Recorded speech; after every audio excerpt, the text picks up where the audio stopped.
नमस्कार, मैं रंजू सिंह। आप देख रहे हैं द सन एक्सप्रेस। सिलीगुड़ी में माकपा के दिग्गज नेता अशोक भट्टाचार्य की शिकस्त। कहा, लोगों ने राजनीतिक तौर पर हमें नकारा। उत्तर बंगाल के सबसे बड़े शहर सिलीगुड़ी नगर निगम पर तृणमूल कांग्रेस ने ऐतिहासिक जीत हासिल की है।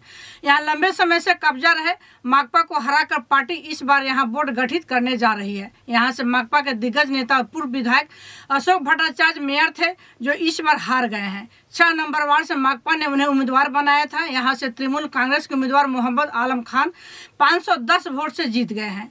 यह माकपा के लिए न केवल बड़ी शिकस्त है, बल्कि तृणमूल कांग्रेस के लिए सबसे बड़ी जीत है।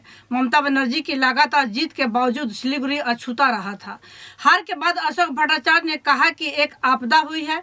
हमारा वोट भाजपा के पास चला गया था, जो इस बार वापस तो लौटा है, लेकिन माकपा के पास लौटने के बजाय तृणमूल के खाते में चला गया है। लोगों ने हमें राजनीतिक तौर पर नकार दिया है, फिर भी मैं कम्युनिस्ट पार्टी करता हूं। हताशा में डूबकर घर पर नहीं बैठूंगा। अपने आदर्श पर कायम रहते हुए जनहित में संघर्ष करता रहूंगा। आगे उन्होंने कहा कि हार के कारणों पर मंथन किया जाएगा।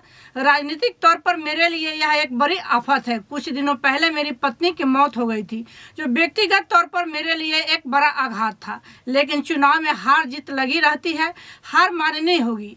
हालांकि अशोक भट्टाचार्य की हार पर कांग्रेस नेता शंकर मलाकार ने टिप्पणी करते हुए कहा कि माकपा यदि कांग्रेस के साथ गठबंधन की होती तो सिलीगुड़ी नगर निगम पर बोर्ड गठित करती। इस पर पलटवार करते हुए अशोक भट्टाचार्य ने कहा कि जब हार पर मंथन किया जाएगा तो इस बारे में भी सोचा जाएगा। अशोक भट्टाचार्य ने की थी चुनावी राजनीति से संन्यास लेने की घोषणा। विधानसभा चुनाव में हारने के बाद माकपा के दिग्गज नेता अशोक भट्टाचार्य ने चुनावी राजनीति से संन्यास की घोषणा की थी। वाम जमाने के धाकर नेता तथा नगर पालिका और शहरी विकास मंत्री रहे अशोक भट्टाचार्य को इस बार पूर्व मुख्यमंत्री बुद्धदेव भट्टाचार्य ने फोन कर निगम चुनाव लड़ने के लिए तैयार किया था।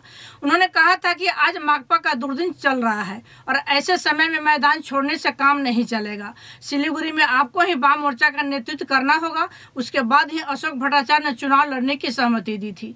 2015 में अशोक भट्टाचार्य के नेतृत्व में गठित सिलीगुड़ी नगर निगम का काम विरोधियों के लिए भी सराहना का विषय बना था। हालांकि उस समय माकपा को संपूर्ण बहुमत नहीं मिला था, इसलिए पहले कांग्रेस और बाद में निर्दलीय उम्मीदवारों के समर्थन में अशोक भट्टाचार्य ने बोर्ड गठित किया था। जैसे तैसे 5 साल चला था, लेकिन 2022 में अब इस पर तृणमूल कांग्रेस का पताका लहरा रहा है। इसी तरह के अन्य खबरों के लिए आप जुड़े रहें द सन एक्सप्रेस के साथ। धन्यवाद।